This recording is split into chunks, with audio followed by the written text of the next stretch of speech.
Listen, before anything else, do one small favor. Pull your blanket higher and let your ears open. No music, no city noise, no phone buzz, just breath and wood. You are inside a one-room hut in winter Europe, not a castle, not a manor, a peasant hut. Tonight, we test how people slept without freezing to death. The first thing you feel is not a draft, it's pressure. Cold presses the air the way a hand presses dough, heavy and slow.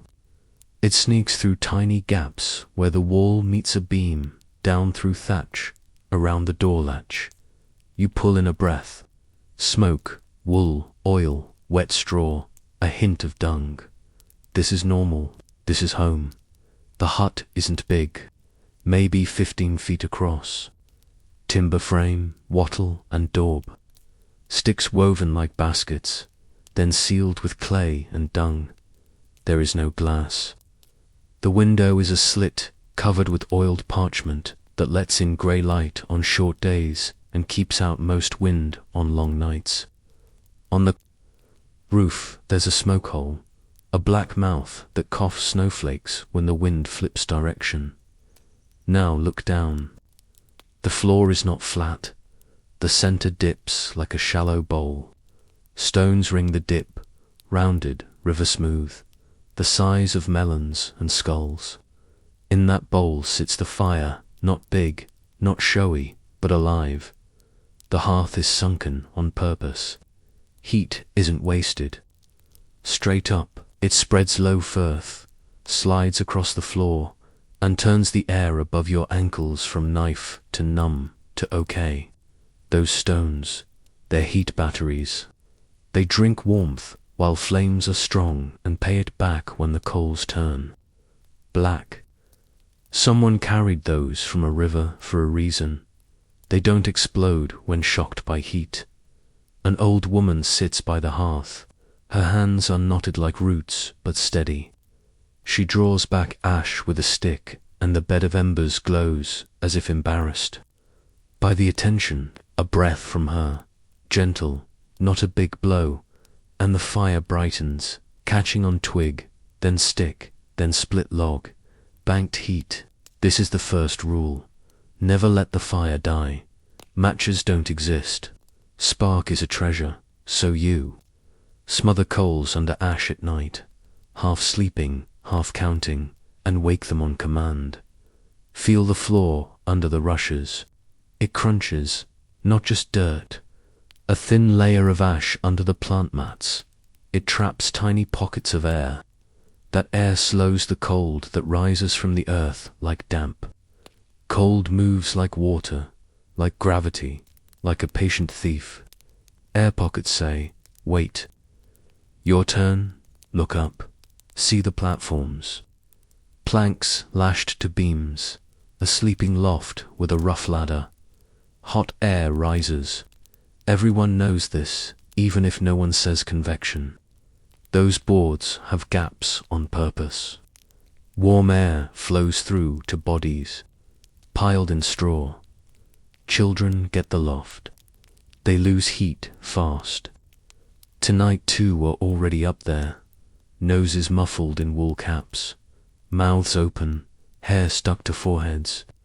They look like little furnace gods, blessed by physics. Beds here are not mattresses as your mind draws them. They are sacks stuffed with straw, thick sacks, a foot or more. The family made them in autumn when straw was dry. The straw is hollow like tiny bones. Each little tube holds warm air. Stack thousands of tubes, sew them into cloth, and you get something that feels like a scratchy cloud. On top of that cloud sit furs or old blankets. Cloth rolls at the edges, seal leaks. You don't heat the hut. You heat the person, the bed, the breath. That is rule 2. There's a goat in the corner. 2 hens in a low crate under a rough screen. In hard winter, livestock come in. It stinks. You live with it. The animals trade odor for heat, quiet clucks. 4 degrees. A goat is a small furnace that eats weeds and pays rent in milk. Chickens make more sense than you think. Together they hum with warmth like coals. The barrier keeps them from chewing the bedding or you. It also lets heat drift from their corner toward yours. The door opens. Cold slaps you. A man steps in, shoulders powdered with snow. He closes fast and bars it. The bar isn't just for thieves. In storm nights, wind can throw doors wide. He hangs his cloak near the door, not by the fire. Snow melt near heat makes damp air, and damp air makes coughs, and coughs in winter can end a life. He doesn't shake. He moves on tired legs to the hearth, checks the wood stacks by sized twigs, sticks, thick oak, a couple of pine splits for quick light. He adds a hand of thin stuff, then one oak chunk that will sit and think about burning for hours. The room brightens. You see the roof ribs, the smoke-oiled rafters, shiny like sealskin. Bundles hang up there, dried herbs, onions, apple slices like little suns. You smell savory and something sharp. Time, yarrow. The old woman pinches a leaf and drops it in a small pot that sits on a flat stone by the heat. Tea is medicine and comfort and habit. Broth bubbles in a larger pot on a hook. They do not waste heat. A pot lives on the edge of the fire all day, catching spare warmth. Slow cooking is not a trend. It's survival math. The mother adjusts her nightcap. It's not cute. It's armor for heat loss. She wraps a narrow cloth around her neck and tucks it in. Stop the chimney there, and you keep the house, your body, warmer. You think of the myth about losing a third of heat through the head. It's not exact, but it is true that ears go numb and then burn, and that warm blood near skin gives away more than you want. A cap is cheap insurance. They eat wooden bowls, thick porridge, a stew that tastes like turnip and smoke and a little fat. The father gets more. He split wood today. He burned calories that must be replaced. Fair is not equal. Fair is smart. The youngest boy coughs twice, and the room turns to him like iron to a magnet. Quick hands, a cup, a pinch of something bitter, honey, if they can spare it, a hand to the forehead. They do this every winter. They know the line between watch and wake, the village healer. Night thickens. Wind begins a song in the thatch. Not a pretty song. A steady scrape and moan. The fire drops to a red smile under ash. The father banks it with care. Too much ash kills it. Too little wastes wood. Heed finds the middle, and that is rule 3. Learn the middles. Middle heat, middle air, middle air, middle wakefulness. They settle, children up in the warm loft, grandmother near the hearth, not for honor, for duty. She wakes fast. Parents on thick straw with their feet toward the glow. Stones warmed earlier slide under quilts at ankles and knees, wrapped in cloths so they do not burn skins. The goat shifts and sighs. The hens mutter. The room dims to ember.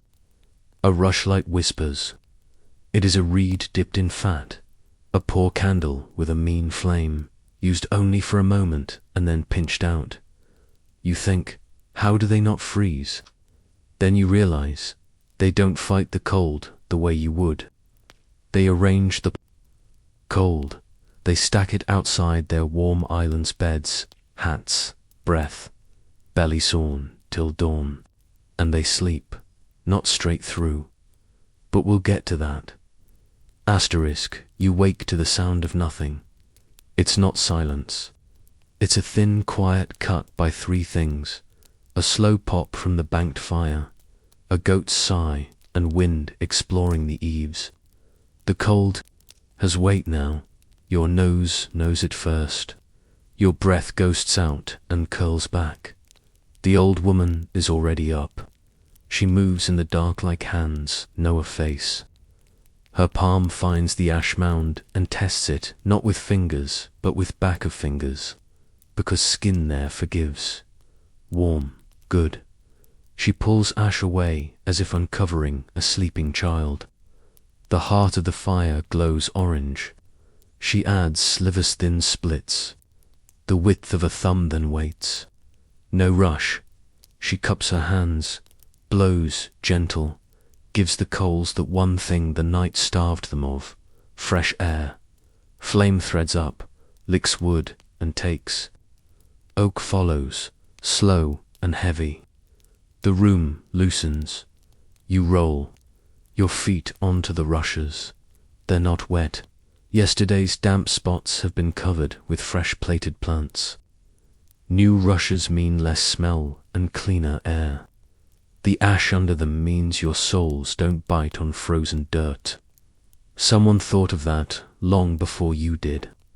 Someone tested layers until feet were, at last, okay. The father checks the door seam. In winter, wood shrinks, swells, and sings.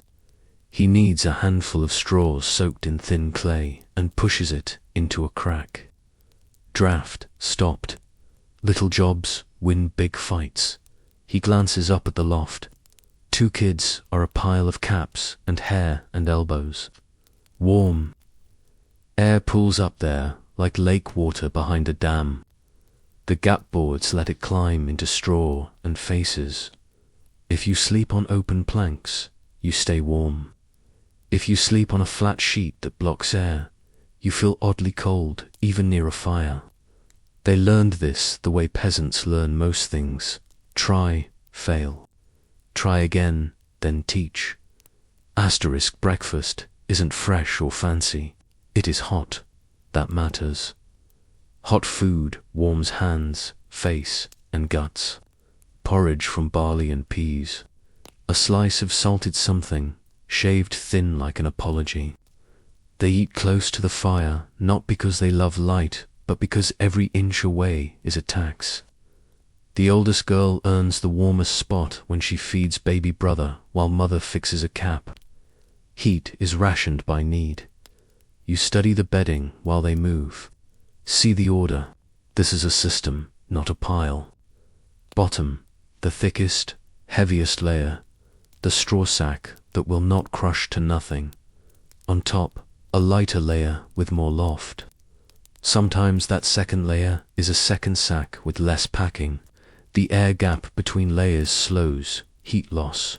At the edges, rolled cloth snakes block leaks where your warm meets the room's cold.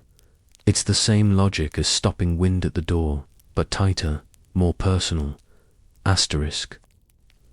A basket near the hearth holds stones rounded. No cracks. The boy brings one to the edge of the coals, not into the flame. If you hear a stone spit water, you tested wrong. Heat it slow. Wrap it in old cloth. Slip it under bedding at feet. It radiates, steady. At midnight, you'll do it again. Stones are the only batteries they can make in a world with no wires. Why not make the whole room warm, you think? And then the father opens the door for a heartbeat to fetch wood, and the answer slaps you. Heating a room this leaky to your modern standard would chew through a forest. The goal is not to make all air cozy. The goal is to keep bodies safe, tools usable, water liquid enough to drink, a path to dawn. The mother ties cloth strips around her calves. Leg wraps beat one heavy garment because you can add or remove them by job. If she needs to step out to the well and back, she adds a strip to stop wind through her dress. Inside, she loosens one to stop sweating. Sweat is the real enemy. Sweat freezes.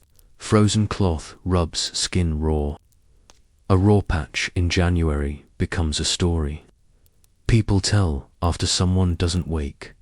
The cough returns from the little boy. Short, wet. The old woman hears wheat in it, not fear. She pulls a string of dried leaves from the beam, crushes them, and the air fills with sharp green. Thyme, probably. Maybe a slice of licorice root if they have it, or plantain, or a curl of bark.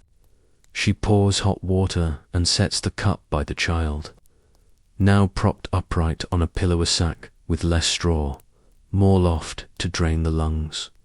Honey makes bitter honest. Honey also fights the small things that eat life. They do not name bacteria. They still know what helps. Smell the room now. Smoke, wet wool, goat musk, herbs, porridge, steam. Not nice, exactly.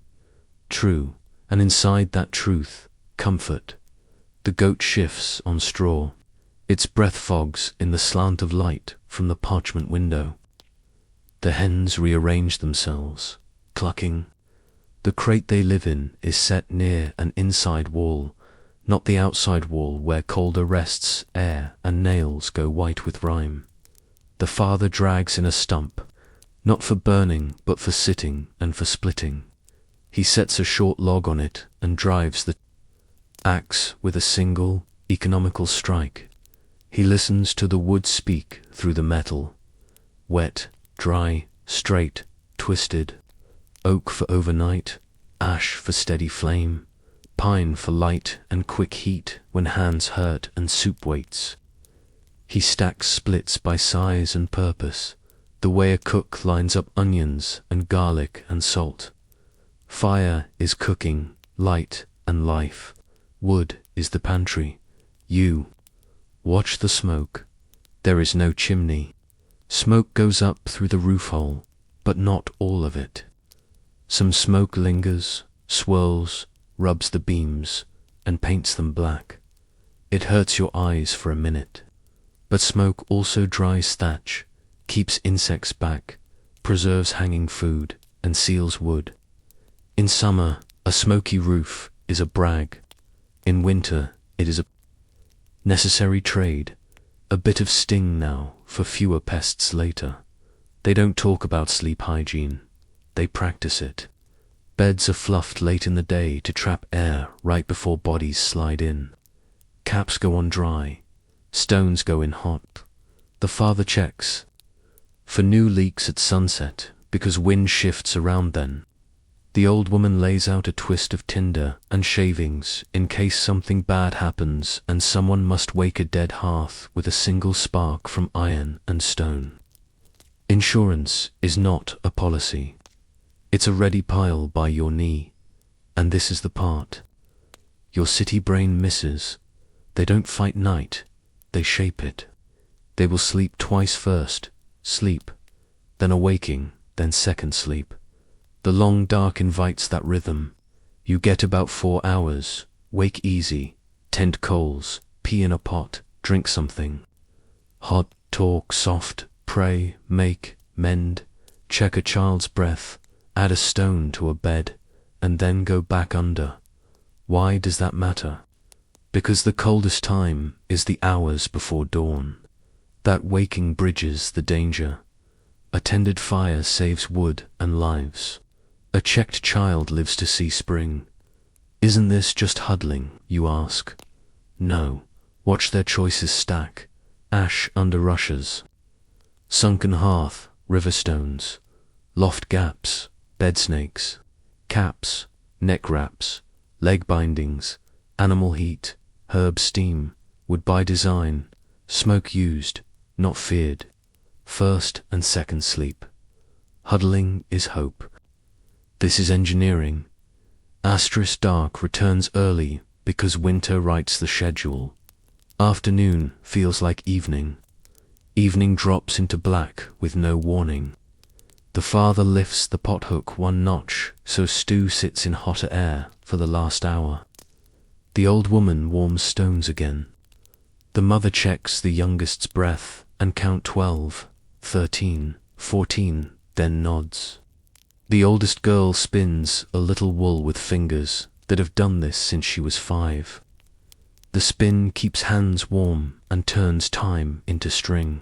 string, into caps, caps into sleep. They eat. Not much talking, not because they lack stories, but because breath is heat and mouths lose it.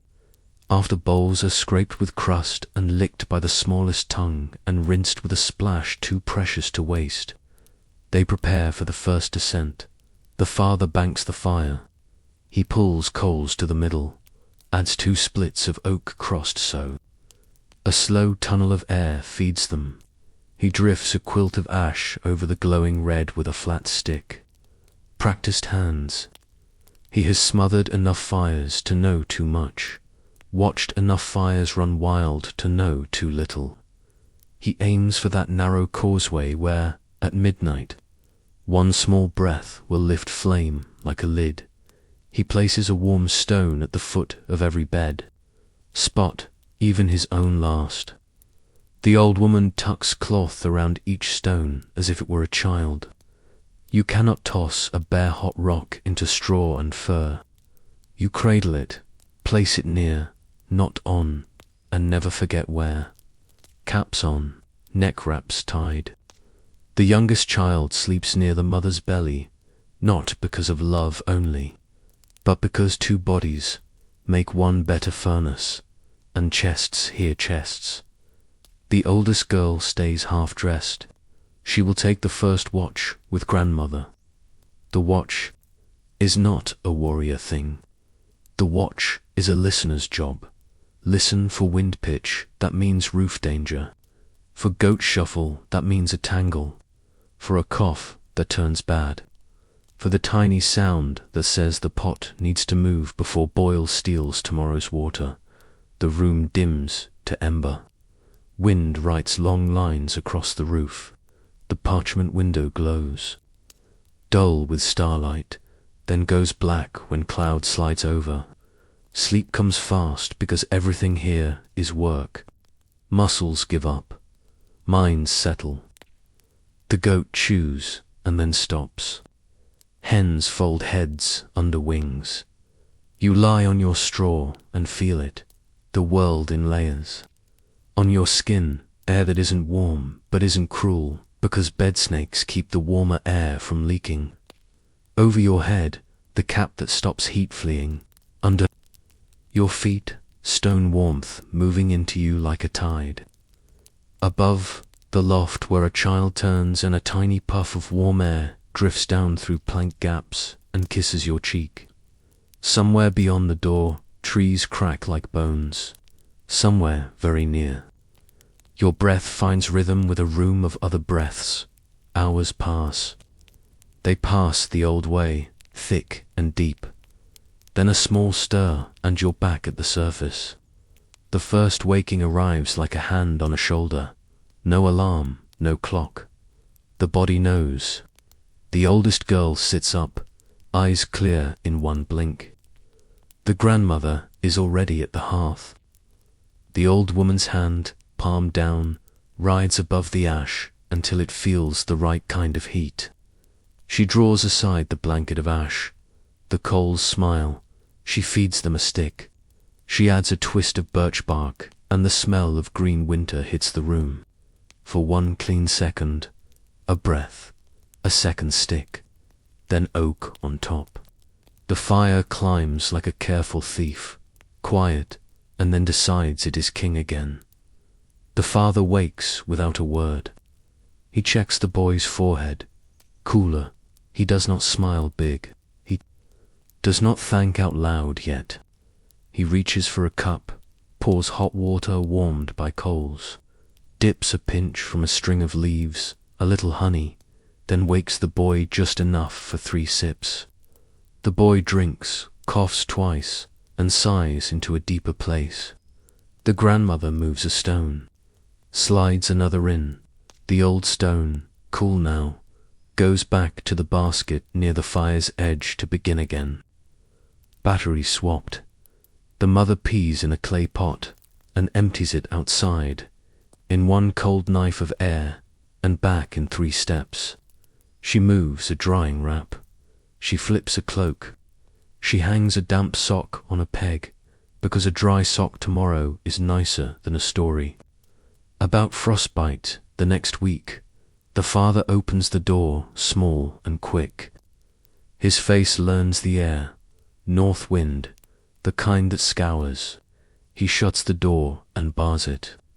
By morning, he says, in a voice that knows weather without words, drifts. The grandmother answers with a nod that says she will teach the little ones to stamp boots before frost locks straps. In this hour, work is not heavy, it is quiet work. The oldest girl mends a seam with sinew, the mother ties herb bundles tighter. Drying must finish, even in damp winter air, or mold will steal your spring medicine. The father runs a whetstone down the knife, twice only twice. Metal is dear and then puts it back where it lives so no one loses it in straw. The old woman moves lips, a prayer maybe, or a recipe, or both. Sometimes first waking is the hour for whispered talk. Tonight they talk some low. You could call it gossip, but it's planning with names. Thomas's west wall leaks when wind hits right, the mother says. We should bring him a roll of cloth when storm ends. The father answers, and I'll bring oak splits. Pine burns too quick when it's that wet. Decisions happen in this soft hour because the day owns your hands and the night owns your fear, but waking owns your reason. Asterisk.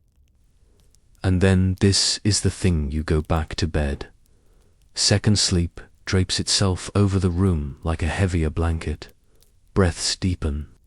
Dreams come in the honest way, not fever wild but busy, counting wood, watching goats kid in spring, remembering a field in June like a green shirt.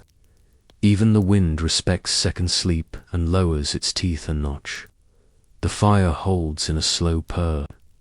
The stones push their last warmth into toes dot. Near the end of this sleep, just before grey thinks about visiting the window, the dangerous hour comes. Cold stacks at its highest. Bodies are lowest on fuel. This is when bad luck tries the door in most winters. Tonight, luck minds its manners. The boy's chest rides steady. The goat sleeps on its feet, a miracle you accept without thinking. The hens murmur like old women. The father wakes himself a few minutes early, as if his bones carried a clock. He lifts ash, feeds the coals, and the room-sized dawn doesn't pour in. It seeps, blue first, then a lighter blue. The parchment shines. Someone outside shifts snow wind, maybe a drift falling, maybe a neighbor's boot. The mother sits up and pushes hair under her cap and kisses the boy's temple with lips that know the measure of heat better than any palm. Another night, she says without drama. Another night stacked right. Asterisk, the first hint isn't wind. It's light. Afternoon goes grey too fast, the way a fish turns before a storm. The parchment window dulls to pewter. The old woman sees it before anyone says it. She lifts her chin, listening not to sound, but to silence tightening them. Nods once. Storm, her hands, say without words. They do not panic. They shift. Everything in the hut has a storm position. The water pots move a hand's breadth closer to the hearth, so the surface won't crust with ice. The wood stack already sorted by size gains a second, smaller pile inside the door. The grab pile for sudden need. The goat's tether. Ring is checked and moved in by a foot. Chickens are fed now instead of later. Full birds sit calmer, throw more heat. The father goes out and returns with snow crowning his hood. He opens only a slit, no grand entry, no story to tell the weather. In that slit you taste a bitter iron cold and hear the thin hiss of flakes driven sideways. He bars the door and hangs his cloak on the far pegs, where melt won't steam the room. Damp air is a thief. It steals heat and gives nothing back. The mother ties on her leg, wraps again, this time tighter, and adds a second pair of footcloths. Under her shoes, socks are rare, cloth strips are normal. They dry faster, adjust easier. She knots them low so blood still moves. Cold takes fingers and toes first, not because they are weak, but because the body protects the core and abandons. The border, tonight the border fights back. They build a room inside the room. You might call it a blanket fort. They call it common sense. Spare cloth is roped from peg to peg so the sleeping space becomes a tent, a soft-walled box that traps the warmest air spins. A fur is hung like a curtain to cut the draft that sneaks under the door. Bed snakes those rolled cloth sausages are, jammed firm wherever straw meets plank. The loft gets an extra matter-reed mat that breathes so air keeps moving up through gaps, instead of pooling and cooling beneath small backs. Now the engineering you'd miss. Snow is not only enemy. Packed against the outside wall on the windward side, it becomes armor. Snow is air with manners. It insulates if you tell it how. The father stomps adrift into a smooth bank with flat feet, sealing the wall's lower seam. He knows to leave. The leeward wall clear so smoke can leave and fresh air can creep in slow. Build your fortress too tight and your fire sulks and dies or worse. It eats air you need. Inside. The old woman brings down a bundle you haven't noticed. Narrow reeds, white and dry. These are rushes. In summer the children peeled them while standing in warm mud, laughing at leeches. In autumn the family dipped the white pith in melted fat. Rushlights, poor candles that gutter and smell, but light is light when darkness eats the day. She sets one ready, not lit. Firelight is enough while eyes are good. The father checks the roof from inside. His gaze runs the rafters as if they were ribs and the house a body he's known since it was born. He feels for leaks with his palm. He knows the old faults by memory, the west seam above the door, the patch by the smoke hole, the place where a beam once cracked and was sit. He slides strips of cloth into suspect joints. Wind finds joints the way water finds gravity. The stew pot, usually content to purr on the hearth's shoulder, is pulled a finger closer.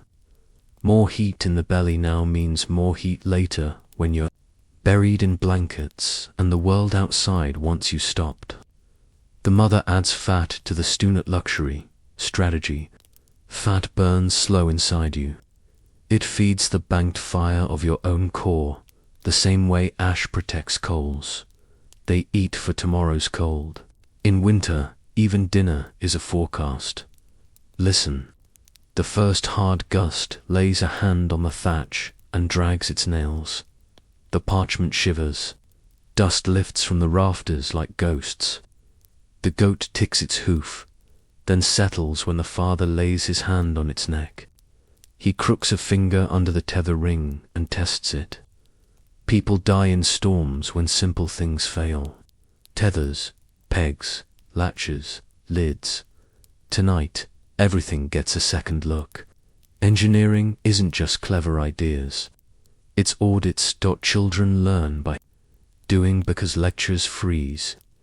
The oldest girl shows the younger boy how to twist a lump of wool into a cord for tying the bed curtain. Pull, twist, lay, she says, and his small fingers struggle and then manage. When he gets it, he doesn't grin big. He looks at the curtain, at his own hands, and sits a little taller. Pride in winter is not about praise. It's about knowing. You can change your own weather by inches. They run a practice. Door, the father says, and the mother swings the bar, cracks the door 2 fingers wide, then shuts and bars in a heartbeat. Fire, the grandmother answers, and the girl. shifts the pot so a flare won't scorch it. Water. The boy lifts the nearest bucket with both hands and sets it farther from the heat. Because if it boils dry at midnight, there may not be enough for the fever that could come at 4. The wind strengthens. Not a howler hard, even shove that says, it plans to stay. The thatch creaks. The house answers. The father smiles without joy. It holds, his mouth says. It holds because in summer he thatched with the slant right. Because in autumn he splitting pegged the ridge. Because every dry day he tucked and tapped. And no one saw because good work is invisible until it fails. He lifts a ladle for each bowl. Big scoop for him, medium for the mother and the grandmother, good chunks for the older children, broth heavy for the little coffer. The boy drinks and the room watches the boil of his breath smooth out. They don't clap, they file it better. Watch again, keep close.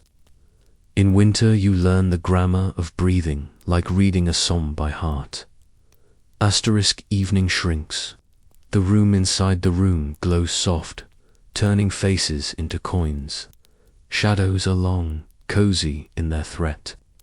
The father banks the hearth deeper than usual, not to smother it, but to guard it against the greedy draught storms bring.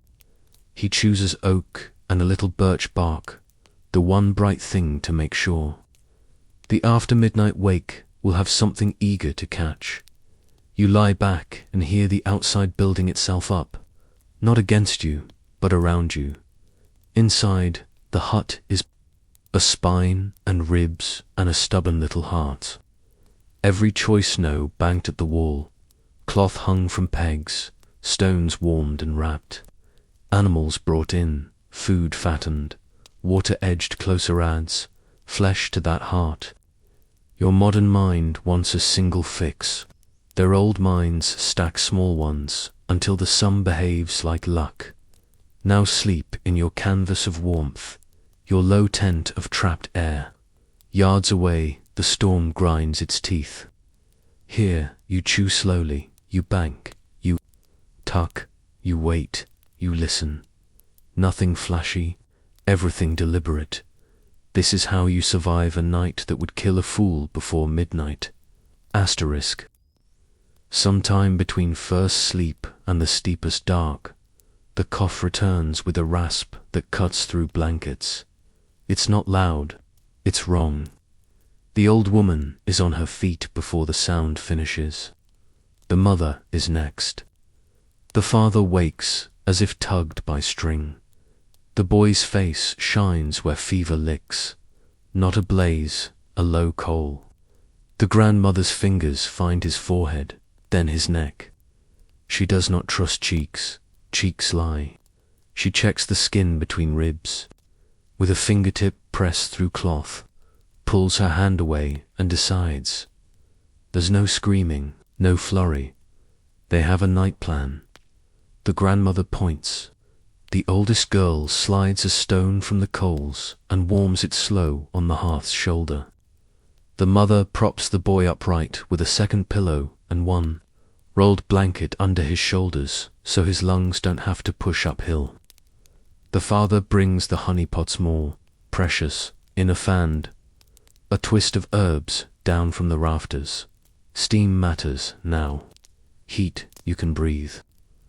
The grandmother crushes time between her fingers until the oils shine. Adds a scrap of licorice root, a curl of something, the color of old paper maybe, coltsfoot, maybe plantain. She pours a small cup of water on a flat stone that sits at the hearth's lip and sets the herb cup on the warm stone, not in the flame. Tinier bubbles, gentler vapor. The boy inhales through his nose, out through his wrapped mouth. The cloth across his face is not decoration. It warms incoming air with his own body and traps heat on the way out, easing the lungs' work in a room that is warmish, not warm. The father takes his turn with the ash. He uncovers a little more of the coals. The fire brightens. He does not. Build a bonfire, sweat can turn fever wicked. He feeds the hearth like feeding a sick person, small amounts. Often there is a knock that is almost not, a knock two quick taps, a pause, one more. The mother unlatches and opens a hand's width. In slips a woman wrapped to the eyes. Snow beads and falls from her shawl to the rushes like spilled salt. She is Sarah or Elise, or a name they all know in their bones. She is not a licensed anything. She is the villager's memory with hands. She doesn't speak right away. She kneels and looks. She listens to the boy's breath the way a smith listens to a blade. She touches here and here, watches the color in lips and lids, the pull of the hollow at the throat. She smells the cup and nods, good. She reaches into her pouch and adds two things from her own store. Pinch of dried elderberry, dark as night, and a sliver of something with a gentle, pepper-warm scent that opens your sinuses as soon as she crushes it. She drips honey on it, rolls it in her palm, presses it into the T-dot. No hero speech, just work. While the herbs steep, she checks the room the way a healer checks a body. The fire is alive, but not mean. The air is moving, barely. The beds are close under their soft roof. The goat is calm. The boy's sister sits straight, eyes on him, hands ready not to do anything dramatic, just to be there, to pass, to steady, to watch. The healer asks for fat, not for eating, for a chest plaster. The grandmother already has a little rendered in a crock, saved clean for medicine. The healer warms it with her palm and mixes in a small amount of mustard seed and a hint of goose fat. She tests it on her own skin. First, if it bites her, it will bite him. Warm, not hot. Warming, not burning. She spreads it on cloth, the cloth on the boy's chest. Tucks the full edges in, so no cold air stabs. The boy coughs again, and the sound is wetter. Sarah, Elise, smiles just enough. Better out than locked in is what that almost smile means. She lifts the brew to the boy's mouth. Slow, she says. The father slides a stone, now wrapped, to the boy's feet so his core doesn't have to feed toes. The mother talks not words, sound. The old woman beads a prayer or counts heartbeats. You cannot tell which, and it doesn't matter. Both are rhythm. They watch through the next hour. If you've never done this, you might think it's like looking at a pot and willing it to boil. It's not. It's trained. They count breaths. They see the spaces between ribs. They check for the fight at the base of the throat. They watch the boy's eyes when he wakes to swallow. Are the pupils mean and bright, or calmer? They read sweat and the way it dries.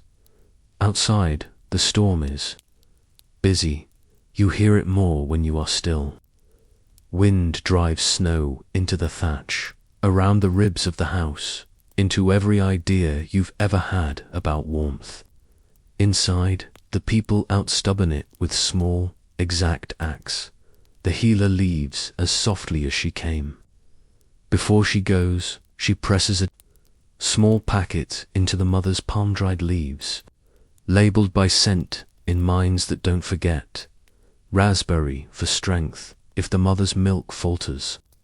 Yarrow if fever turns sharp. A string of rosemary to burn if damp wins tomorrow. Check the others, the father says after she slips into the slitted night. Storm nights turn little sickness into big if you let them. Sarah Elise will stop. At 2 doors more. Those houses will give her broth at their turn. This is not charity. It is math. A village is a set of linked fires. One out weakens all. Second sleep arrives late. The boy's breathing deepens. Not heavy, not perfect, but honest. The grandmother rubs his feet through the blanket with the same motion she used when he was a baby and his belly hurt on a spring night. The mother dozes upright. The father does the last ash pull and leaves a birch whisper that will catch when morning needs help. The storm takes a breath. The long, hard gusts step down to a steady push. The rushlight burns for 1 minute, then is pinched. Dark goes soft. The tent of blankets holds a small sky of warmth. A hand finds a hand in the straw and stays there. You expected drama to save him, a big cure, a miracle. It isn't like that. It's 100 little things done at the right tempo, checked, adjusted, done again. It's heat where you can hold it, breath where you can use it, hands that learned before tonight. Morning will judge them. For now, the room hums almost like summer insects. The boy sleeps in the space between his mother's breath and the old woman's patience. Outside, snow writes a new skin on the world. Inside, a family writes another line in its book of how not to die. Asterisk storms, short in time. Morning arrives, grey and stays grey. You get a narrow band of hours to do everything that needs hands. They portion the light. First job, check the roof from outside. The father cracks the door, shoves it, and the drift fights back. Snow is not light now, it is weight. He and the oldest girl push it sideways with boards, not shovels. Boards spread force and slide under the crust.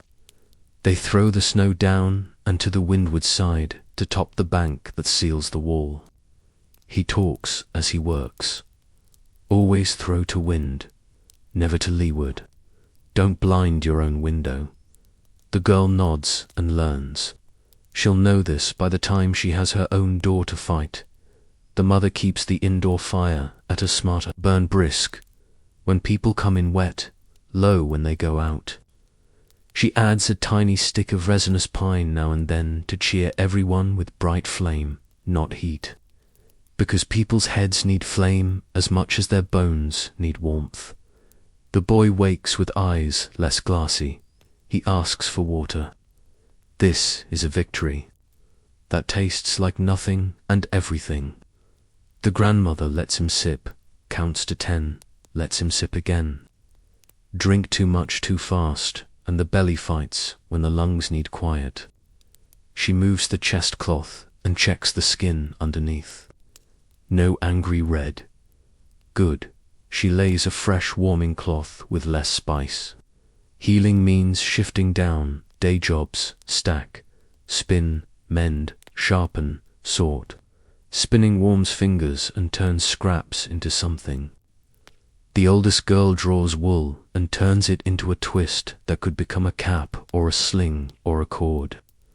The mother mends a sleeve so a splinter won't rip it wide tomorrow. The father draws a whetstone along an axe head. Careful, a few passes only is a savings jar that never refills. The little children sort beans, and their job is not fake. They pick out any with holes or mold. Bad beans ruin pots and stomachs. Small eyes see small things grown eyes miss. They make light for tomorrow. The old woman trims rushes to even length and warms a crock of tallow saved from autumn slaughter. She dips the rush piths quick so fat soaks in but doesn't break them, then lays them on a stripped branch to cool. She will store them above the hearth, where smoke will harden them into better light. She shows the boy how to pinch a rushlight out with a wet finger. Never blow in a house, she says, and he nods, not as a rule, but as if he has just learned what breath is for. Water is constant business. They melt clean snow in a pot that lives on the hearth's edge. You don't fetch water far in a storm unless you must. The older boy, old enough to follow rules, young enough to be proud of a bucket, stamps a path to the drift that tastes least like goat and digs to the clean. He brings a basket of blue-white snow in and dumps it in a barrel. They wait for it to turn into what everyone needs. Meals are patterns. Morning, thick porridge, a little fruit if left, a spoon of fat if work is heavy ahead. Midday, broth with vegetables that store well turnip, carrot, cabbage, leeks rescued from a clamp. Evening, the best solid thing, slow-cooked all day, when people will sit and repair and remember and count wood. It isn't cuisine, it's energy scheduling. The door knocks twice. This time, it's not the healer. It's a neighbor boy with a face like cold clay and a nose that won't stop running. He's here because his father is digging out their shed, and because news is currency, streams. Skinning over, he says. Jacob says, cross by the big bend, if you must. The father gives him a heel of bread and a hot cup to wrap his fingers around while he talks. The boy hands over a packet from his mother to onions and a thank you for the herbs sent last week when their baby's cough spoke too loudly at midnight. Information flows like heat where the trees fell in the last wind. Which roof? Lifted. Who's got extra pea seed? Where last summer's bee tree cracked and spilled and might still offer winter. Sweetness if you're brave with an axe and clever with a sack. The father sends back to rushlights and a promise to help dig the common path when the wind eases. The boy tucks the rushes into his hatband and becomes a lamp walking away through white inside. They make a tool do 2 jobs, 3 if it can bear it. The same pot warms stones, steeps herbs, cooks stew. The same hook holds pot or lamp depending on night. The same wooden chest stores blankets by day, disguises itself as a bench at noon, and becomes a sickbed shelf for medicine at midnight. They tend the house within the house. The tent of blankets has to breathe. They lift a corner to change the air, let steam out, let hurt smoke out, draw a fresh draft to feed the banked coals. Then they tuck it down again. It's a lung, that tent, and the room is a chest. And they are the heart inside a ribcage of oak and daub and snow. A fox prints the world outside. The older child watches from the loft window slit and sees the tail trail cut curves. He tracks with his eyes where the fox steps onto the stream and backs away. That is a lesson hidden in a pretty thing. Not yet, says the fox's body. The child tucks it into the place where useful river news sleeps. Work slows toward evening. Not because they are lazy, because dark costs. Mistakes love dark. You don't whittle near a child's hair when you can't see the grain of the wood. You don't lift a pot to shift it off the hook when your shadow is your enemy. Winter teaches you to stop just before trouble and finish tomorrow. When the world is less likely to bite, they check the sick boy again. His fever has stepped down from coal to warm stone. The grandmother measures the distance between his breath and hers and finds it shorter. She smiles tiny, almost a secret. The mother makes a thin porridge and slices it with the back of her spoon to make lines of sweet, 1 spoon of honey across the top. The boy eats 5 spoonfuls and licks the spoon. The room pretends not to notice as night begins its slow fall. The father runs through the storm list one last time. Wood sorted and stacked, yes. Water enough inside, yes. Animals fed and dry. Yes. Roof checked, yes. Tools put home, yes. Medicine tied and within touch, yes. Rushlight ready, yes. Checklists are not modern. They are how humans remember when fear gnaws and wind lies. Tomorrow, he says, looking at the door. At the drift he knows waits like a white dog. He doesn't mean tomorrow will be easier. He means tomorrow will arrive because of tonight's work. They set the stones to warm, stretch the blanket roof, bank the fire, and slide back under their world within the world. The day's work lives in the quiet, and the boy's chest, steady. Now is a new kind of light. Asterisk, you think fire is simple. You think it is a picture in a child's book.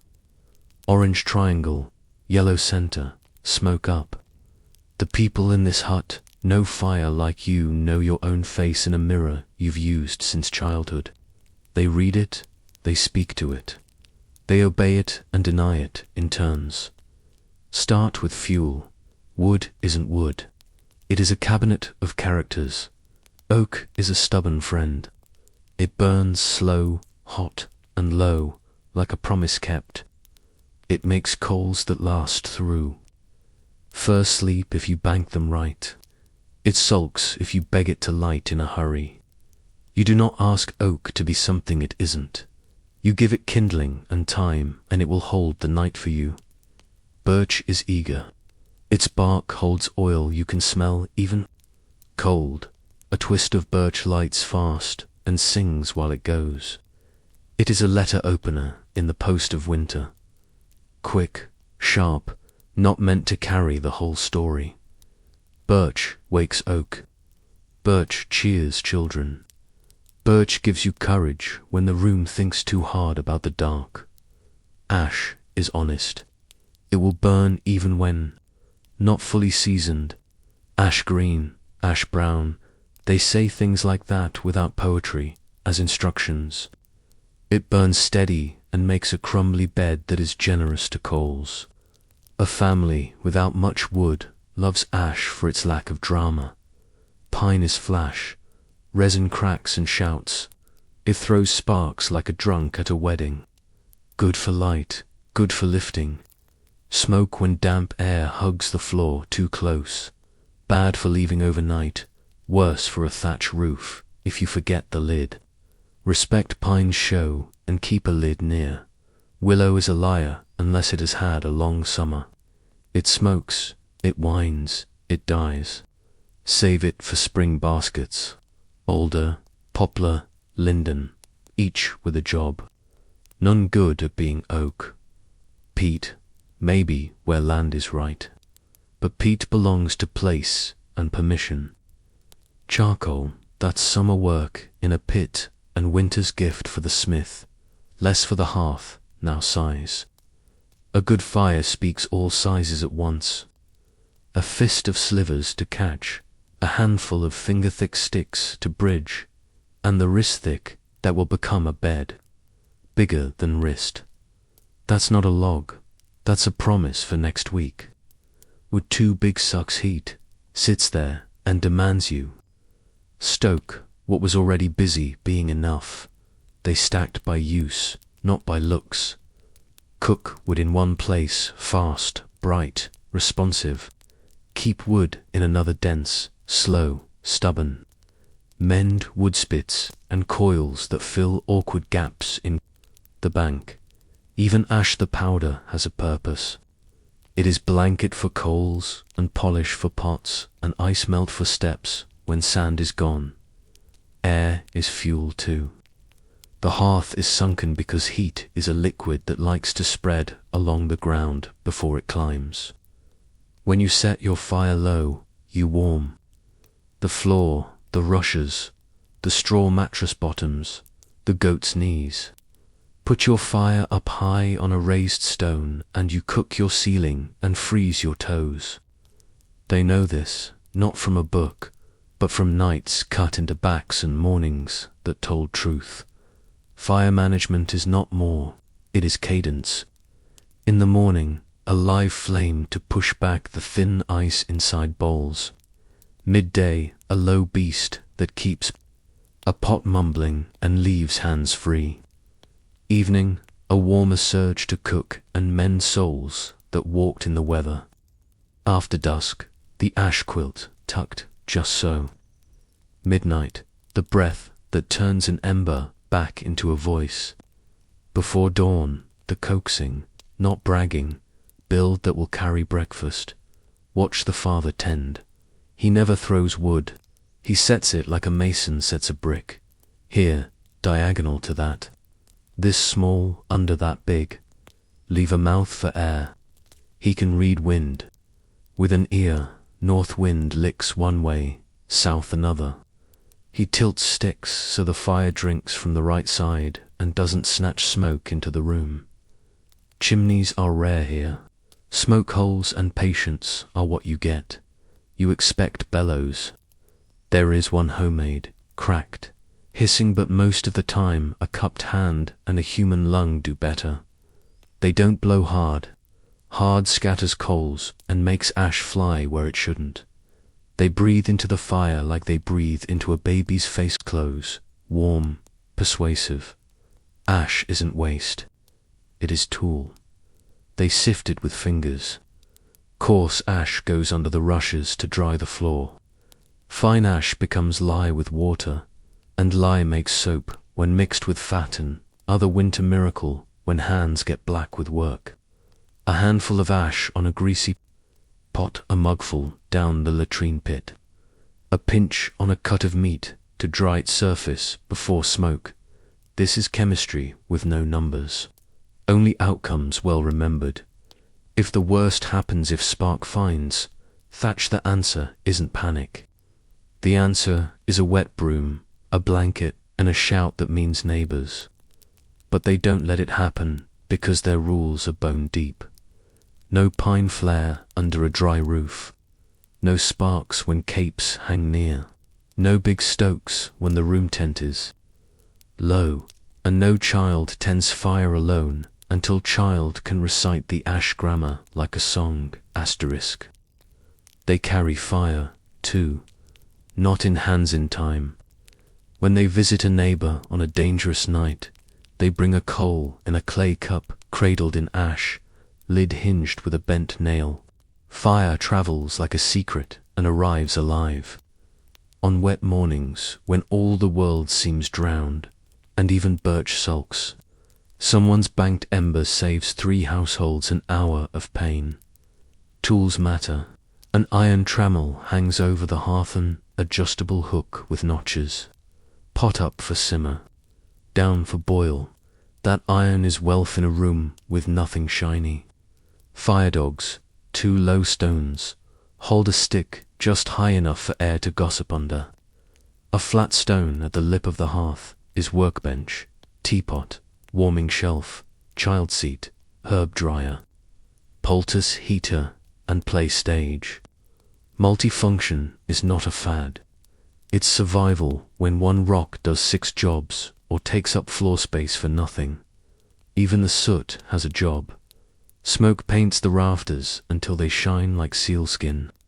Soot and smoke drive out beetles and moths that would chew what you weave. The room smells like the inside of a chimney, yes. It also saves your clothes from being eaten by the small mouths of winter.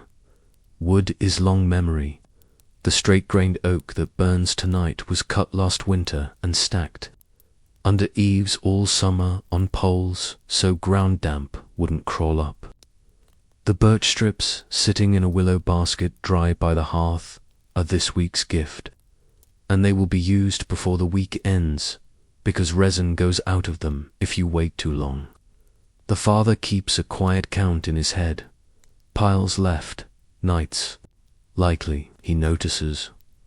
When the count doesn't smile, and mends it by trading or hunting or tightening. Belts before, not enough becomes too late. Finally, the rule that never goes on the wall but lives in every body. Never waste the burn. If a pot doesn't need the hot place, another thing does. Wet shoes live above the rising heat. A stone sits to ready itself for bed. A hammer's haft. Dries so it won't split. Herbs climb the ladder of warmth. Most fragile, highest. The hardy lowest. At midnight, when the ember glows like a cat's eye, someone slides a small clay bowl to its edge with a whisper of honey and thyme for the cofferet. The ember gives because all day you gave the ember air, fuel, and the dignity of being used well. There, fire is not a picture. It is a language you learn until you dream in it. In this hut, they speak it fluently. That is why they wake. After the healer's hour and the grammar of ash, the storm steps down from fury to policy. Morning opens like a door that sticks. You and the Father shoulder it, and when it finally gives, the world beyond is remade saying trees. Different country. Snow has not fallen. It has arranged itself. The wind laid it in ridges and bowls, stacked it against windward walls, scoured it from others, traced the shape of roofs you never noticed before. Familiar fences become gentle dunes. The lane to the stream vanishes under a white wind-pressed sheet that looks firm until a boot decides to trust it. Trust nothing, says Winter. Test everything. The Father doesn't waste words. He hands the older children poles, long ash staffs with the bark left on, for grip, and shows them the method that turns risk into root. Test, then step, he says. Pole first, wait after. They learn to read the snow the way he reads the fire. Sodden grey means crust over hollow. Flat blue-white means drift tight to ground. A ripple in the smooth tells of something underneath log, fence rail, or, once, long ago, a sleeping sow forgotten in the first storm's frenzy and found just in time. Paths are not cleared for beauty. Pathways are drawn to connect heat to need. First, door to woodpile, then door to animal shelter, then door to the common lane, because you are alone in many things, but never alone in storm aftermath.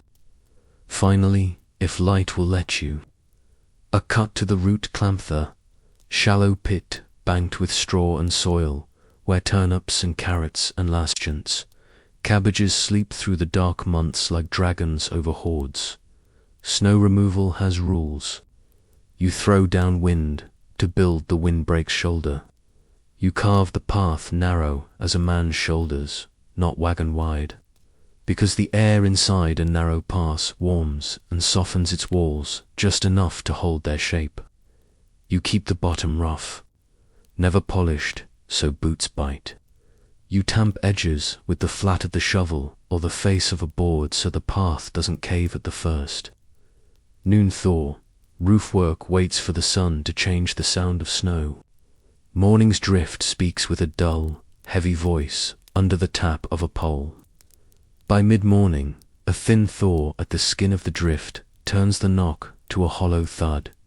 Time, to men, never one, climb ladders with brooms, not blades. You sweep downwards. Gentle, so you don't tear the thatch that kept you dry. You watch the smoke hole. Let it breathe, don't drown it in safety. All the while, you mind your feet. Roofs eat the unwary. The village wakes like a many-roomed house. Shouts travel fast on cold. A boy calls from the lane. Jacob's shed down, and 3 men answer with animals, and the boy's next breath is safe, and you feel a loosening in your own ribs you didn't know you held. The mother sends the oldest girl with a loaf kept aside for this morning and a handful of rushlights for the houses where oil ran thin during the long night. Currency, yes, but also covenant.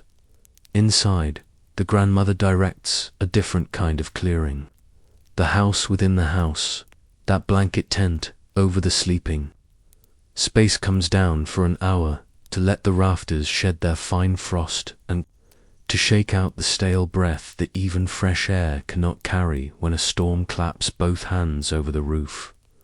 Rushes swept, ash sifted and walked into the floor's cold spots.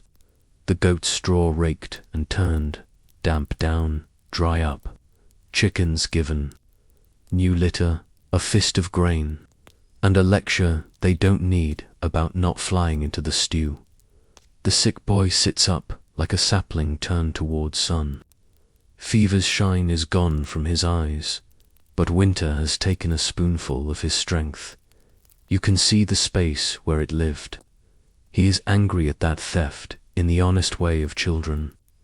The grandmother hands him a task that is almost nothing, and exactly right. Sorting seed peas into 3 bowls whole, nicked for early soup, and broken for the hen that lays when days lengthen. He works with the seriousness of a man counting his coins. Healing, you learn, has pacing marks. Sit up, stand, stir, step to the door, and only then go into the hard air. By midday, the village has made a room in the open, the little green that isn't green in winter, where paths meet. People arrive carrying the news of their walls in their faces. Roof held, beam cracked. Pig worried, but here. Bread enough, salt low, honey gone. A woman speaks for a household whose man is down with a wrenched back. 2 boys stand behind her, proud and terrified at being the hands of a day. No scroll, no clerk, the list writes itself, in minds that have done this every year of their lives. Tomorrow's crew, 3 men to Jacob's shed, 2 to Thomas's west roof seam, 1 to check the widow's smoke hole, which always tries to choke. The boys and the not yet strong enough take the lane to the stream with brooms and sticks too. Test the new ice and mark the safe crossing with willow switches stuck upright, a dotted line across a white page. This is not charity, it is a lever. 1 shoulder cannot move winter, but 10 will lift it a finger. Enough fingers and you open a door. You think community and picture meetings and speeches. The village, on a day like this, is less talk than choreography. Buckets appear where they are needed before anyone calls for them. A man with hands. Like roots stops by a house with a beam that moans and just stands under it. Listening, then says, "Shim here." And a boy runs to cut the shim from oak scrap because he has learned which woods take compression without complaining. A woman who still smells of night's labor, it is always someone's labor muse. Like a quiet wind through 3 kitchens, showing 3 different ways to stretch a pot into enough paths between houses widen. By inches as people walk them twice, then thrice. The snow learns their feet and gives way where the village insists and holds where it must. Mid-afternoon sun skates along the top of the drift and turns every step edge into glitter. The cold is bright now, not biting. It dazzles and deceives. Beware the pretty hour, the grandmother says later. It's when ladders slip and tools go missing under light that lies. Back at the hut, the mother manages heat as if it were coin. She spends enough for comfort when cold bodies slam the door behind them, then saves for later. The pot works double time. Broth for those who go back out, and a thicker stew for those who must rest or nurse a baby, who slept through the storm only to discover hunger has no weather. She puts a pinch of something sour into 1 pot cabbage juice kept in a stoppered jar to wake tired mouths, and to deliver what winter starves you of without complaint. The small hardness in greens that keeps gums from bleeding in March. The father returns with news the room already half knows. Drifts to the eaves at Jacob's, he says, but the joists were sound. We set them back and braced. He'll need new thatch in spring.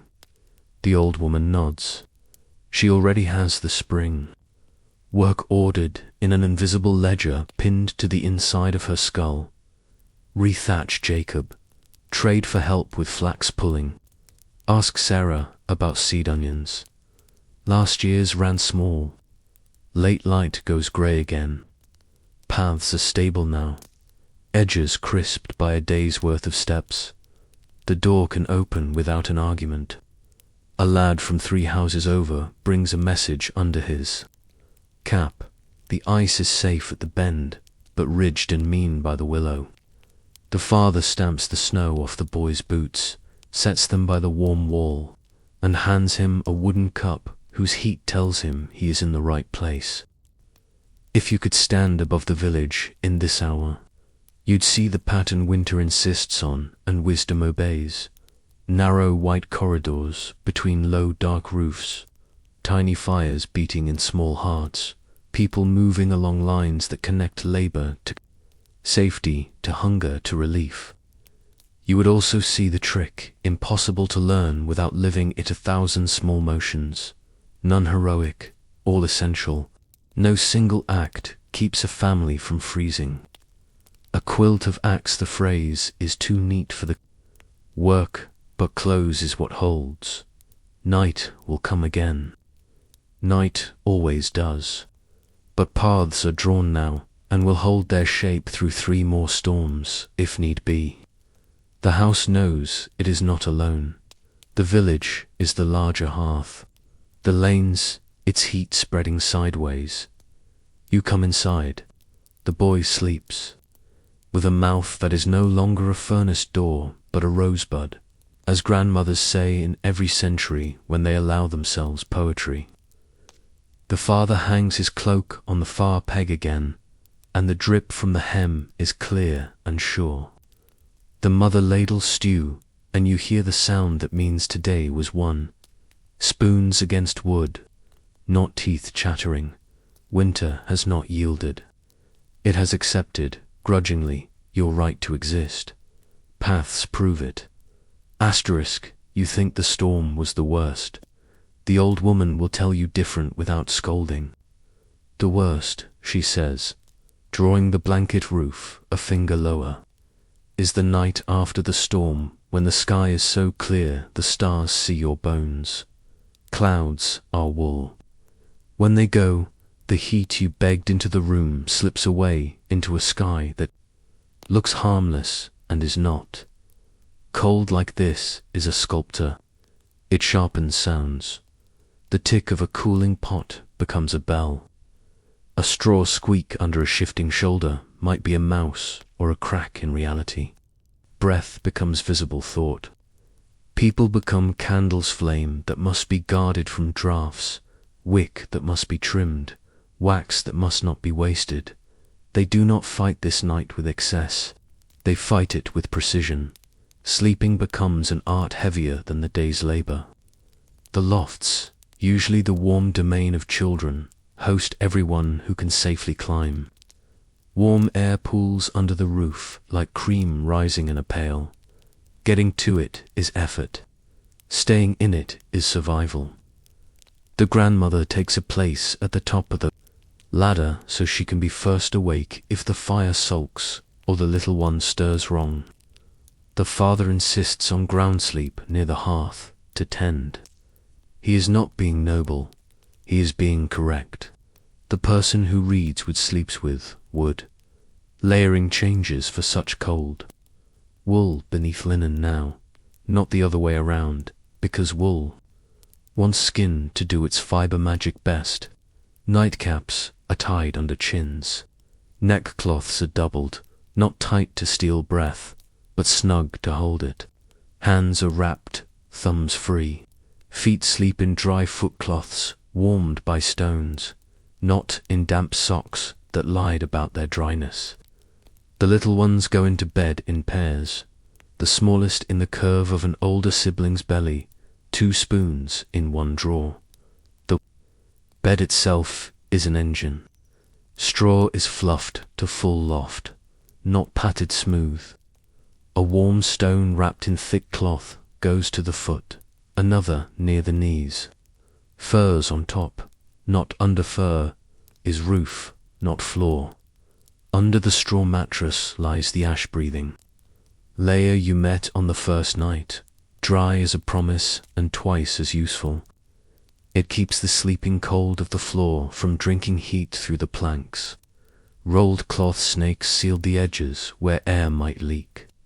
A curtain drawn across the bed's open side makes a canopy of temperate weather in a hostile room. Fire is banked as if tucking in a baby. Ash folded, not dumped. A small mouth left open for air to speak. Two slow logs set crosswise, so each kisses the other's coal. A thumb-thick birch twist sits ready where a blind hand can find it by shape. The trivet is placed to one side with a small pot and a spoon. Against the worstif, someone wakes, shaking, and needs a sip of hot to remind blood how to move. They manage breath. This is the least obvious and the most brilliant thing. In such cold, lungs hate the air. You make a little microclimate at your face with a light cloth linen, not wool, so moisture doesn't cling and you breathe through it. Warming, incoming. Cold just enough, and keeping your exhale from frosting your own skin. It looks fussy. It's physics.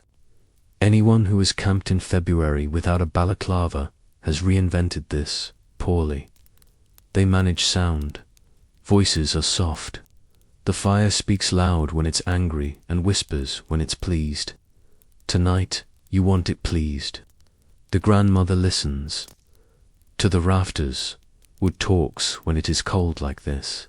It hums. It pings. Thatch shifts and settles. None of it is danger if you know the dialect. Danger is a dull crack under a drifting beam, a groan followed by silence. That silence means a weight found a weak spot. No one hears it tonight, and in the hearing not, there is a gratitude that needs no words. They manage time. This is a two-waking night, not one. Even bodies that would rather sleep like stones know they must come up to tend the coals, check the water. Lay a palm on a child's skin to measure the difference between sleep-warm and fever-warm. The first waking is a chorus. The second, a duet, one adult and the house itself. During that deep hour, a thoughtful person checks water containers for skinniest, cracks it quietly without splashing, and slides the pot closer by a finger. Discipline is not suffering. It is the difference between discomfort and danger. No one stomps around to warm up. Stomping flings cold into corners where it hides and bites later. No one thrashes bedding. A turned edge is an invasion route. They understand their room. Is a terrarium of heat within a huge terrarium of cold. Where glass would be, they hang wool. The coldest night has beauty that should not be denied. When the father opens the doors slit for a sky check, stars bite hard enough to leave marks. Orion hunts above the roofline with all the arrogance of a handsome fool. The moon is a polished bone. Trees groan softly, their sap moving slow as thought in a stunned mind. Snow stretches tight and sings if you drag a bare stick across it, a high, clean note like the edge of a wineglass. He closes the door quickly, but his face is different for having looked. People need meaning as much as meat. Inside, meaning rides in smaller things. The sick boy sleeps on his side, a sign the grandmother reads like a chapter title. The cough that made the night a battlefield is now a punctuation mark. His breath is even. His hand, when you touch it, is not cold like metal or hot like shame. It is boil warm. The exact temperature that tells you his body is once again on his side. About 3 a.m, the hour when even brave men think. Foolish thoughts, the father and mother meet at the hearth like conspirators. They do not speak. She presses a little slice of yesterday's fat into his palm. He drops it into the coals near the ash throat to give the fire a richer breath. A smell rises primitive, yes, but to a winter nose, holy, it says. Not only heat, but food, not only survival, but comfort. Small kindnesses at 3 a.m. keep people from cruelty at noon, when the second sleep comes. It is deeper than you think possible in such cold. This is the paradox you only learn by living it. Guard it well. Discomfort becomes a lullaby. The mind surrenders to rhythms, the fire's slow breathing, the goat's rumin turning its eternal circle, the quiet tick of freezing outside, trying and failing to get in. The house holds dot. Dawn does not break so much as arrive politely. A line of grey appears where dark was, and your eyes recognize it before your brain does. The old woman, who has seen 7 decades of mornings, opens hers and smiles. It is the day, she says simply. There are nights in every lifetime where that sentence is news. With light, the cold releases its strictest rules. You peel back the bed curtain and see that the straw nearest your breath is rimmed with frosted crystal edge on each blade. You blow, and it leaps into glitter that falls away. You touch the pot's handle, and it nips your finger. The boy wakes and asks about porridge. Absolute proof of mercy. The father lifts the ash quilt with both hands. A midwife again, and the banked coals below glow like a row of cat eyes at the edge of woods. He does not blow yet. He waits, he listens, and then he gives the exact breath. The fire wants, not a wish, an agreement the coldest night loses. It always loses in rooms like this, not by spectacular victory, by denial, by carefulness, by 1,000 competent nothings arranged into a fortress that leaves the enemy baffled at dawn. Step down from the loft carefully. The ladder rungs bite cold, but they will not break. Your breath paints the air. It looks like a spirit leaving you and staying anyway. Coffee, you think, absurdly. There is none. There is barley water, hot, and honey if you're valuable to the day. You drink, and it is sweet enough to convince your blood that it belongs to you, and you go on, asterisk. In the calendar of cold, storms are dramatic, and the coldest nights are tests. But the hardest season, say the hands that cook, is the quiet space with a soft name, the hunger gap. Late winter into early spring, when the store pits are not empty. But the best is gone when animals eat more than they give. When salt asks a price for the miracle it granted. When bellies crave crunch and green and get, instead, cleverness. Cleverness has recipes. You see them in the way the mother ties on her apron differently harder, as if to keep her heart from falling out while she stretches a pot farther than fair. You smell them in the sour jar opened just after dawn.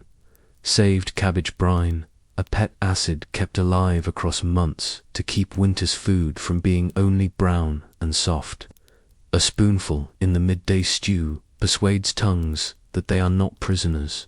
You see them in the binzer, few apples left, not crisp, not pretty, but noble. They die into porridge and make it worth waking for. The carrots are bearded and bowed. The grandmother scrubs them until orange returns like a blush to an old face. Turnips are stalwarts, cabbages wrapped in a leaf or two of rot that peels. A way to show useful heart inside, feel like small resurrections. Grain is the reliable friend.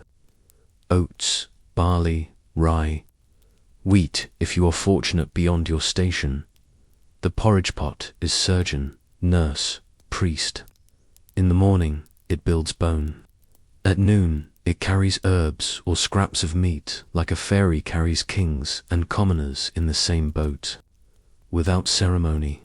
At night, it arrives, dressed as pottage thicker than soup, thinner than certainty, seasoned with a kitchen's gossip, onion, leek, herby banks of thyme, or savoury dried by the hearth last August. Pottage is less a dish than a promise you make to tomorrow. There will be something warm, and it will carry you a little farther. Protein is accounting.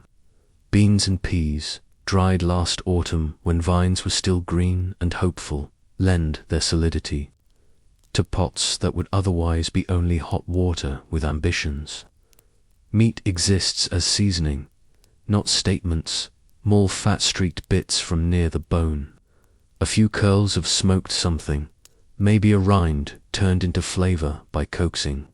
A rabbit, if the father's luck holds, or a snare does its quiet work along a hedge. The animal's extras, liver, heart, tongue. Feet becomes soup's truth on days when richness is a memory you teach your children by show, not tell. Freshness is medicine. The old woman sets a bowl of sprouting peas on the warm shoulder of the hearth where the light falls. In days, they will give small shoots that taste like a secret spring. She cuts them with a knife, dull enough not to bruise, and whispers to herself about the time before turnings, when her mother's mother did the same thing and called it witchcraft or wisdom, depending on which. Neighbor was listening. Pine needle. Tea appears again, vitamin. Yes, but also ritual. The smell of resin and the idea of a forest. The children's tongues curl at the bitterness. So the mother breaks a single dried apple slice into the pot and turns a dose into a story. Do you taste the sun? She asks.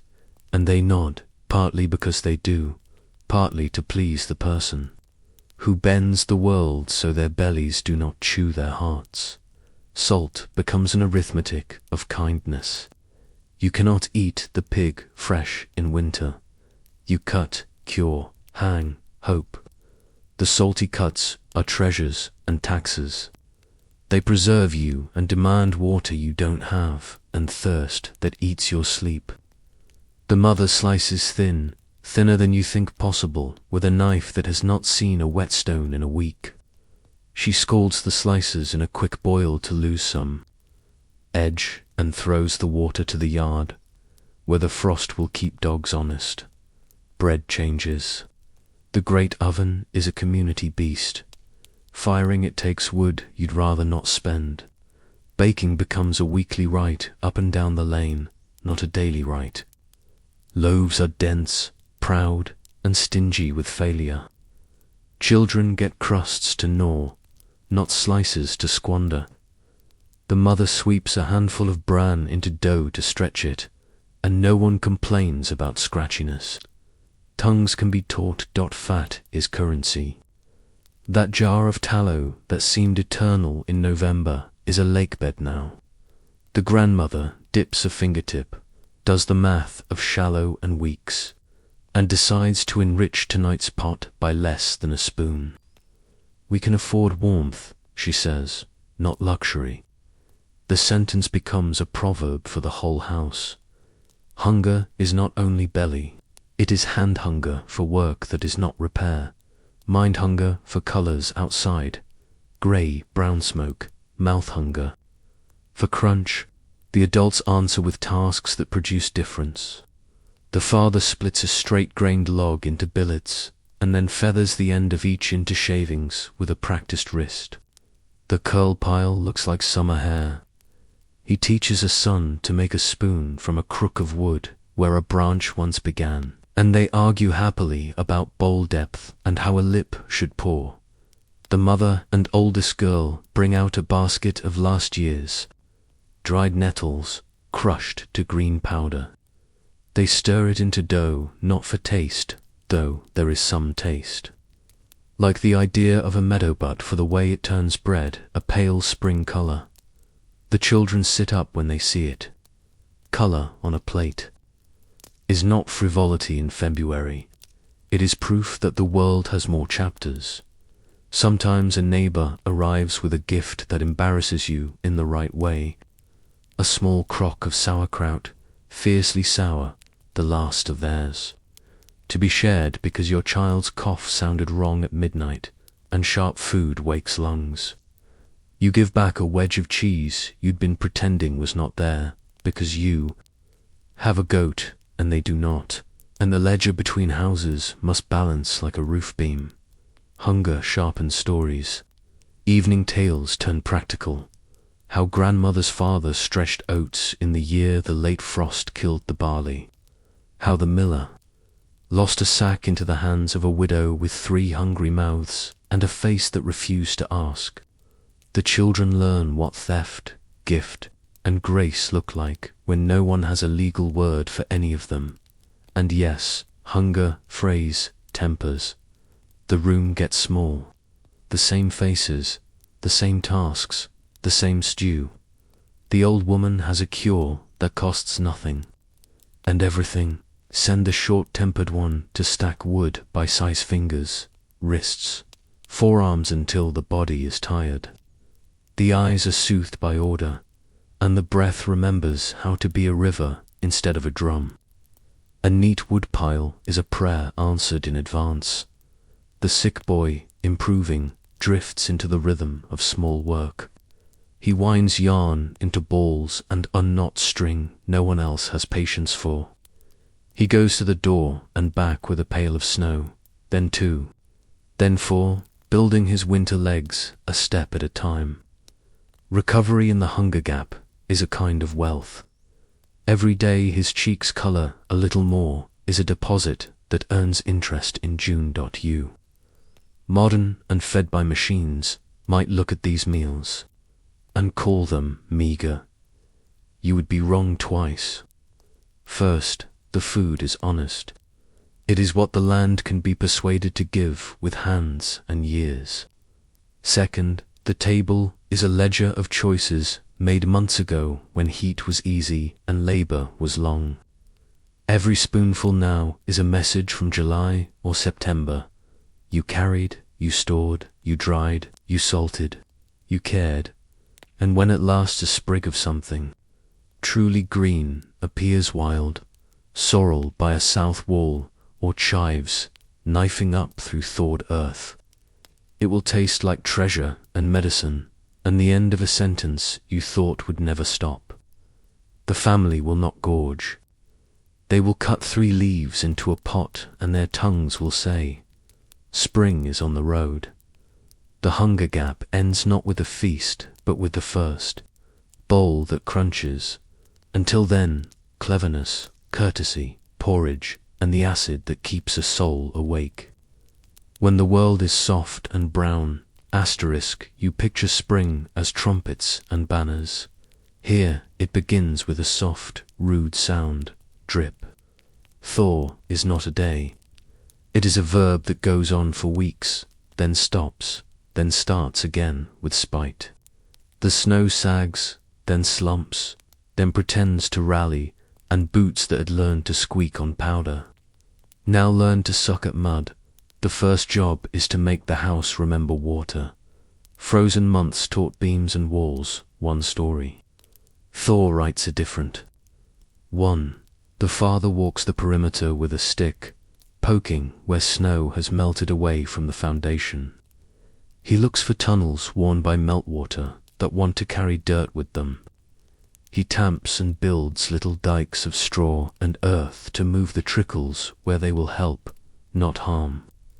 Drainage is not a Roman word here. It's a set of small, firm gestures. The roof shifts snakes. When snow slides, it can pull thatch with it or leave it with a sullen tilt. The father climbs with the light steps of someone who knows ladders have moods and roofs have opinions. He pins errant thatch with new pegs cut last summer when wood was pliant. He walks the ridge and listens. The ridge tells truth about the hole. The smoke hole gets trimmed of icicles. They are pretty and deadly. They bend draughts wrong and drip where smoke should pass.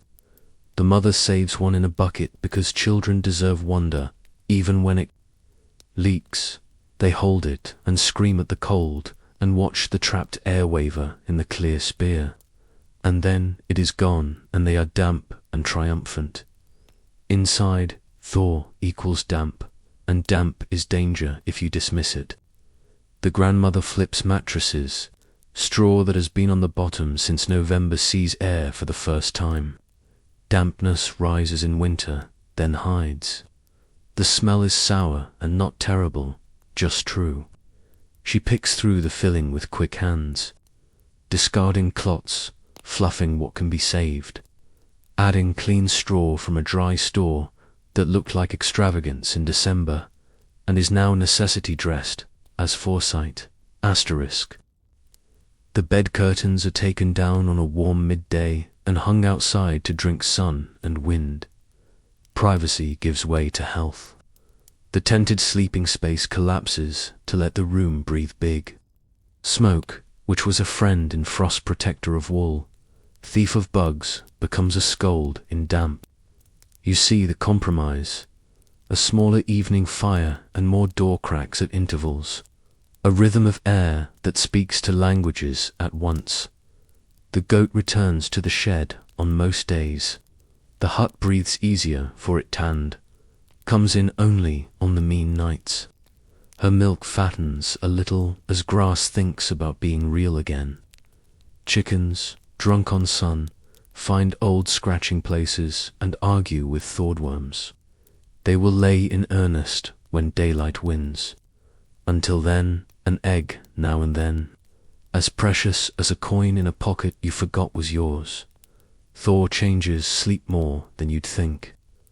The loft loses a degree that it had gained from captured smoke and steady heat. Warm air flees faster from gaps that thought they were sealed. The family adjusts. Loft for children, still they need the gentlest air. Ground for parents who wake at night to tend sap or kettles or crying. The bed warmer stones wrapped in cloths stay in service but move from must to nice. And that is a luxury in this vocabulary. Work appears with the first black streaks of melted ground, tools to unearth, handles to oil, edges to wake. The father brings out plough bits, harrows, mattocks. He rubs linseed into wood like a blessing and watches it drink. Metal is sharpened with stones that were idle in winter, and the sounds of preparation replace the sounds of endurance. Each tool's readiness is a promise the ground will ask you to keep. The mother mends in a new light. Winter's mending was close and urgent patches that kept wind from skin and skin from frost. Spring's mending is hopeful. Knees reinforced for running more than kneeling at the hearth. Sleeves adjusted for growth that happened under wool and went almost unnoticed. She turns a tunic a child has outgrown by piecing a panel into the side. The result is not pretty, not ugly, simply honest. Clothes that fit are wealth. Food changes slowly. The hunger gap narrows when wild things risk being tender. Nettles unfurl like fists opening. Their sting is a small price and an easy fix, gloves for the harvest, a quick blanch for the bite. The first nettle soup is a scandal of green. The mother passes bowls with the care of altar bread. Sip, she says. The room obeys. Mouths understand spring before eyes admit it. The stream wakes. Ice rots from the underside until it cannot remember why it was strong. Men test, mark, and then the boys are allowed to break the last. It is a ritual joy to drown winter in pieces. Water is brown with melt and honest with new silt. It will clear. It always does. Weeping roofs call for troughs. The father cuts gutters from half rounds of split log, the insides smoothed with a gouge, the outsides left rough for grip. He hangs them under the eaves where drip eats the threshold. Water under a door in thaw is worse than snow. It invites mold and a draft-cutting cloth. Cannot argue with wet. The old woman has a list only she can see, herbs to fetch from the first. Dry meadow, coltsfoot for coughs, still stalking children who lost a step to winter. Willow bark to strip for pain when plough shoulders complain. Birch sap to taste not a harvest here but a seasonal hello, a mouth's letter to a tree that has been your chimney's perfume for months. There is mud. You cannot understand how much until you live where paths were snow and now are soup. Boots live by the door. Children learn to knock their heels together like little soldiers. The father lays down brushwood and old planks in the worst stretches, making corduroy roads that keep carts from becoming graves. Wheels groan, axles sing, men laugh at their own cursing. Storm repairs that were planned in February happen in April. Jacob's shed gets its new thatch. Thomas's west seam gets its truth. The village does this work with the same quiet clamour it used to survive the storm. The difference is smell, old straw and wet earth. The sound larks stupid with joy, and the pace a little faster, because light is generous and everyone is drunk on the possibility of sweat without shiver. Evenings turn longer by minutes you can feel. The mother moves bedtimes the way you move a plant from shade to sun, gradually, with apology and firmness. The segmented sleep that winter enforced remains, but clocks shift. First sleep starts later. The middle waking is shorter. Fires don't need as much kissing. Second sleep still carries the weight of recovery because spring asks as much of bodies as winter did, just in different clothes.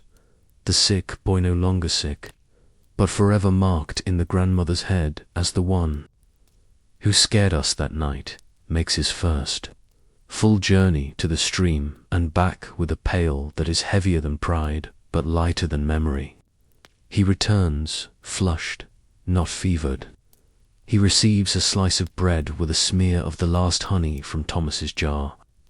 Forelungs, they say, and they pretend it is medicine, so no one has to say treat. Thor teaches a different kind of engineering. Snow is architecture you can bully. Water is a lawyer. It finds clauses in the landscape you didn't know you wrote. A dip here that becomes a pool. A low sill there that becomes a stubborn leak. You answer with small dams and little wedges and patient broomwork and the humility to accept a damp floor one day in 5.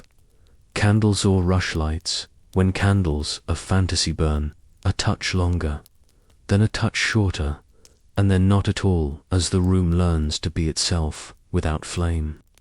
Fire moves from being the god of the house to being a friend you visit. You will still bank coals, you will still set stones, but you will also leave the door open and forget for a whole hour, and then remember and laugh at the memory of the cold that wanted you gone. Spring is not triumph over winter, it is truce. Winter steps back and says, I'll let you try. Thaw is the negotiation. Mud is the signature. You sign with clean straw, mended clothes, sharpened edges, and a green soup that tastes like a promise delivered. Asterisk, you came for a story about how medieval peasants slept in huts without freezing dead, and you found a family, a village, and a language spoken in ash and cloth and patience. Before we close their door and step back into your warm, electric night, take with you the 7 practices that weren't secrets at all, just competence, performed so well it looked like luck. First, heat that spreads instead of screams. A sunken hearth warms sideways before it climbs. Heat likes to creep along the floor and through rushes, give it a path. Stones ringing the fire aren't decoration, they're batteries charged by day and spent by night. A fire in the middle shares itself in circles. A wall fire warms a wall. In your world, this translates to simple physics you can use. Don't block radiators.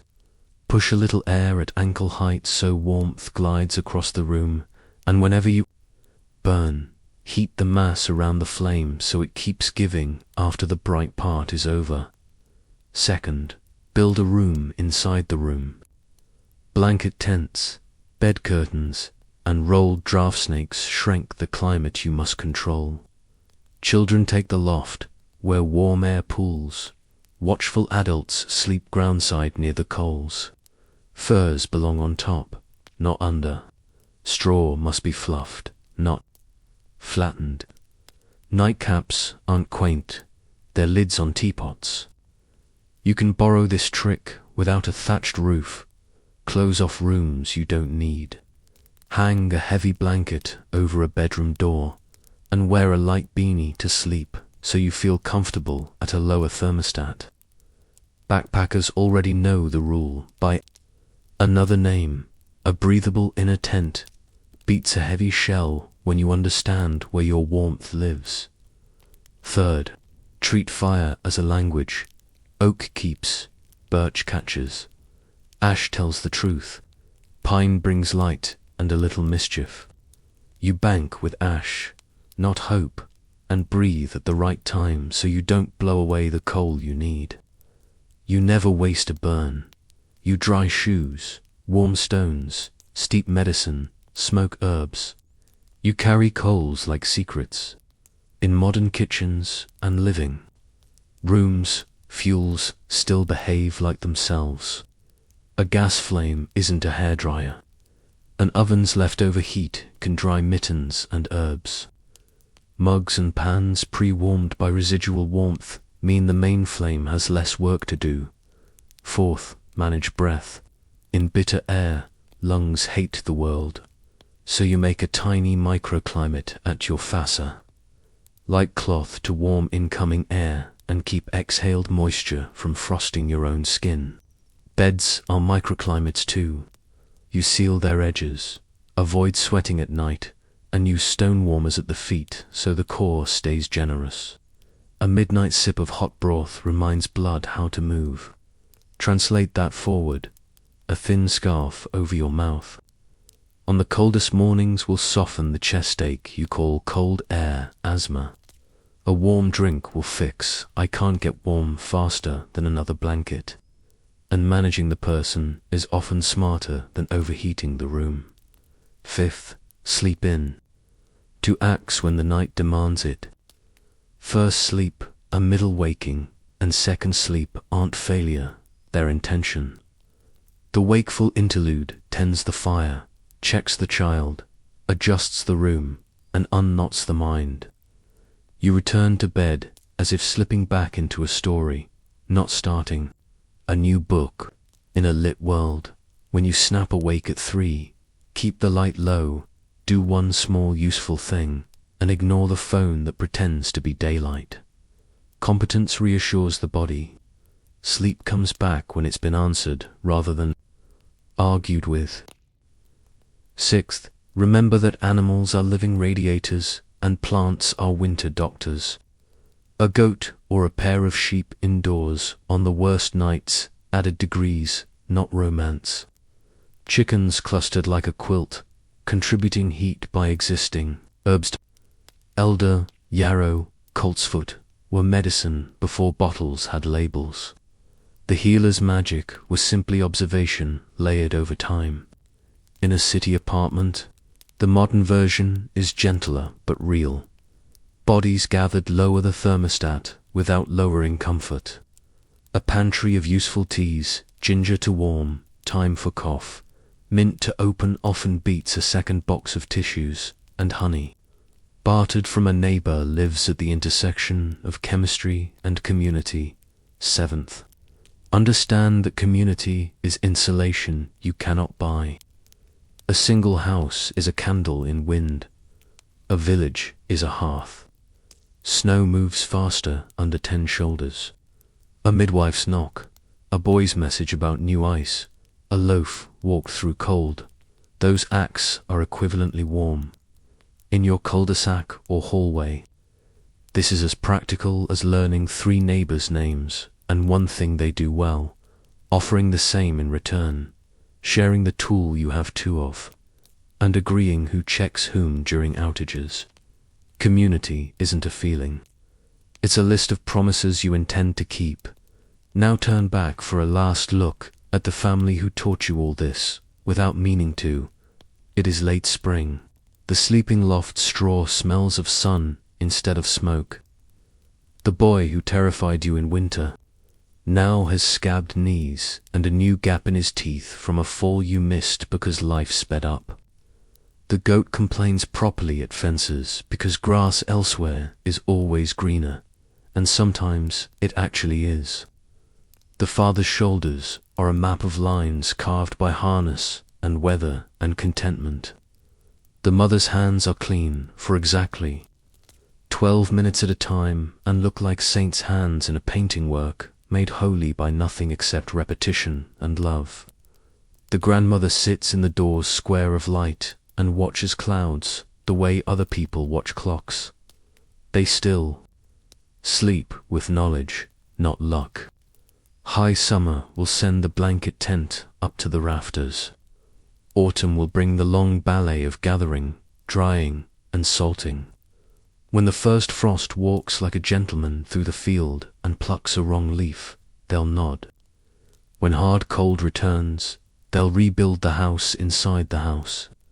Oil the trammel, cut the rushes, and tell the stories that make hands move right at midnight. It will look like nothing special. It will be civilization, the title you carried how. Medieval peasants slept in huts, without freezing dead sounds. Like a trick, it wasn't a trick. It was 7 disciplines, thousands of tiny choices, and the stubborn belief that morning deserves to meet you.